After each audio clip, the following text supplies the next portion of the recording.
Muy buenas a todos los seguidores de Fuera de Atletismo. Tenemos la Saucony Endorphin Speed en su tercera versión para analizar. Una de las grandes zapatillas de running que hay en el mercado, sin lugar a dudas. La Endorphin Speed 1 y 2 fueron auténticas maravillas de esas que dentro de unos años nos vamos a acordar de ellas y que van a marcar un antes y un después porque le ha encantado al 99% de la gente. Y hay muchas preguntas constantes que me hacen sobre si esta Endorphin Speed 3 cambia mucho, y ya que la Endorphin Speed 2 es una zapatilla muy querida. En general, esta Endorphin Speed 3 es mejor zapatilla, pero sí que hay algunas cosas que vais a notar que son diferentes. Para empezar, los perfiles son diferentes. Tenemos 36 milímetros en la parte trasera, 28 en la parte delantera, drop de 8 milímetros. Es una zapatilla en la que se nota más perfil, o que vais un poco más elevados que la Endorphin Speed 2. Y luego es una zapatilla que se nota claramente más blandita. Es una zapatilla, como veis, tiene un Power Run PB, es un Pebax en perlitas que se unen en un molde y que es muy ligero. Se le ha bajado la densidad. Ahora la zapatilla, al cogerla, se la nota más voluminosa pero menos pesada, básicamente porque el Power Run PB ha bajado de 46, si no recuerdo mal, o 45 a 46 grados de dureza a 43, 42 y medio que tiene esta Endorphin Speed 3. Es una zapatilla que lógicamente ha ganado 3 milímetros de perfil, y uno de los pequeños puntos flojos que tenía la Endorphin Speed 2 era la estabilidad. Así que casi todo el trabajo que ha buscado Saucony en esta Speed 3 es intentar lograr la misma o más estabilidad que en la versión 2, a pesar de ganar 3 milímetros de perfil y bajar la dureza. Lo que es una receta para el desastre, ya que haría de una zapatilla ligeramente inestable una zapatilla muy inestable. Saucony se ha dejado o ha aplicado muchas horas en intentar conseguir mantener la estabilidad, y creo que no solo lo ha logrado, sino que lo ha mejorado en algunas partes. Para empezar, le ha colocado un contrafuerte más generoso y más rígido. Vemos aquí una especie de escudo de TPU, además es reflectante, que rigidiza bastante el contrafuerte.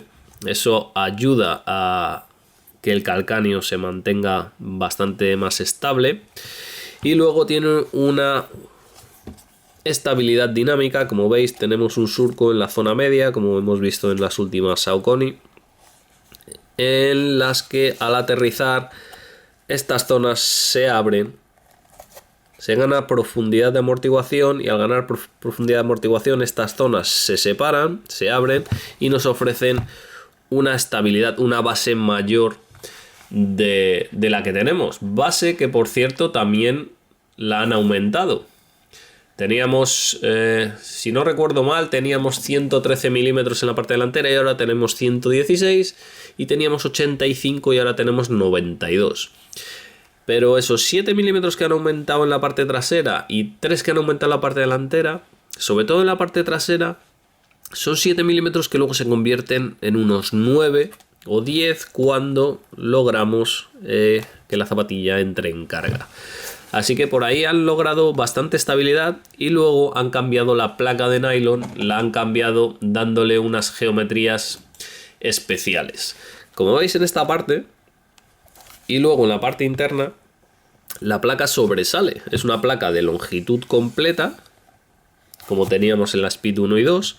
Lo que pasa es que lateralmente le han añadido unas alas, como si fuese una especie de compresa, unas alas que se elevan hacia arriba, envolviendo un poquito la zona del arco, y se nota mucho.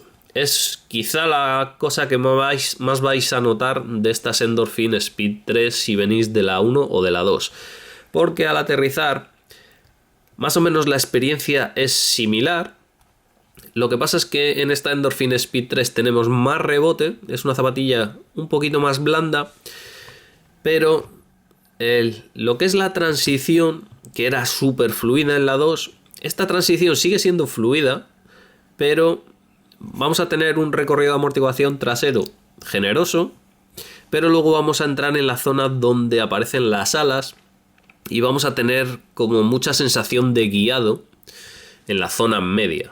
Luego en la zona delantera lo que vamos a notar es más rebote, pero es una sensación similar, aunque con un poquito más de rebote. En la parte trasera va a ser una sensación similar. La percepción de estabilidad es más o menos la misma que teníamos en la Endorphin Speed 2 en lo que es el talón, pero como digo, una vez aterrizamos y entramos en la zona media, ahí sí que es donde vamos a notar el cambio. Es mucho más estable y vamos a notar el pie mucho más acogido.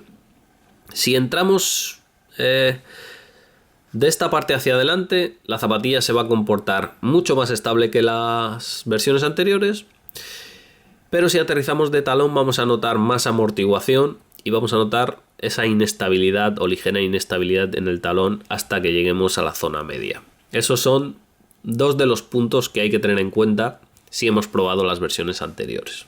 Se sigue manteniendo la tecnología Speed Roll. Básicamente la tecnología Speed Roll es hacer un chasis curvado, especialmente en la parte delantera, donde la zapatilla desde que aterrizamos hasta que nos elevamos pasa el menor tiempo posible en el suelo y tiene una salida muy automática y muy natural. La zapatilla tiene una dinámica muy buena como las anteriores versiones, tiene una transición buena, o diría que muy buena, pero no tan perfecta como la versión 2 sobre todo. Y luego tenemos una suela que tiene bastante caucho para ser una zapatilla con placa de nylon, no sé si lo he dicho, a pesar de que sea de color negro, es una placa de nylon que le da cierta flexibilidad. No es como una de carbono que apenas tendría flexibilidad. Eso la hace una zapatilla muy buena para entrenamientos. Es una zapatilla muy buena para competiciones medias y largas y sobre todo si corremos a ritmos de entre 3.45 y 4.30. Esta zapatilla es tremendamente rápida, con un gran rebote y perfecta para entrenar o competir. En cuanto a la suela, decía que está bastante cubierta. Tenemos un caucho XT900 en toda la suela.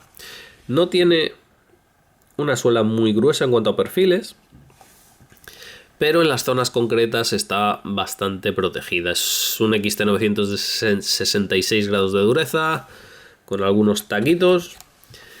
Particularmente creo que no va a ser tan durable como las versiones anteriores, que dentro de lo que eran zapatillas con placa eran las que más duraban. Pero a pesar de que hemos bajado un poquito en durabilidad, la zapatilla sigue siendo de las más duraderas de su segmento. Como vemos, geometrías muy ergonómicas, con 5 partes para replicar, digamos, lo que son los dedos de los pies, la tecnología Speed Roll y las zonas traseras para dar estabilidad bastante protegidas. Va bien en tierra, va bien en asfalto. En mojado no tiene muchos problemas, diría que en la media, más o menos, de lo que se podría esperar de una zapatilla. Y yo le auguro unos 600-700 kilómetros, más o menos. No le auguro más, también dependiendo del peso y los ritmos del corredor. En cuanto al upper, un upper funcionalmente tiene una sola capa. Lo que pasa es que es una capa gruesa y son como dos capas muy abiertas unidas solidariamente, y actúa como si fuese una sola capa gruesa. Es una zapatilla bastante bien ventilada. Es una zapatilla muy agradable en cuanto a tallaje, en cuanto a horma. No os podéis equivocar con esta zapatilla, como pasaba en la versión anterior. También funciona muy bien. Lengüeta unida al lateral, de manera muy bien hecha, muy bien rematada. Es una lengüeta bastante agradable.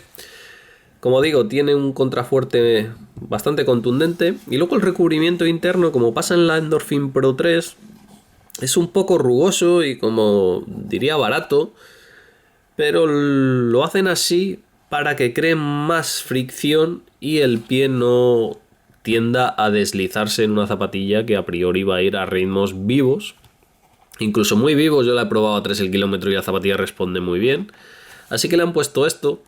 Quizá junto con el contrafuerte podríamos tener unas pequeñas rozaduras los primeros días, pero luego nos vamos a hacer a ello sin ningún problema.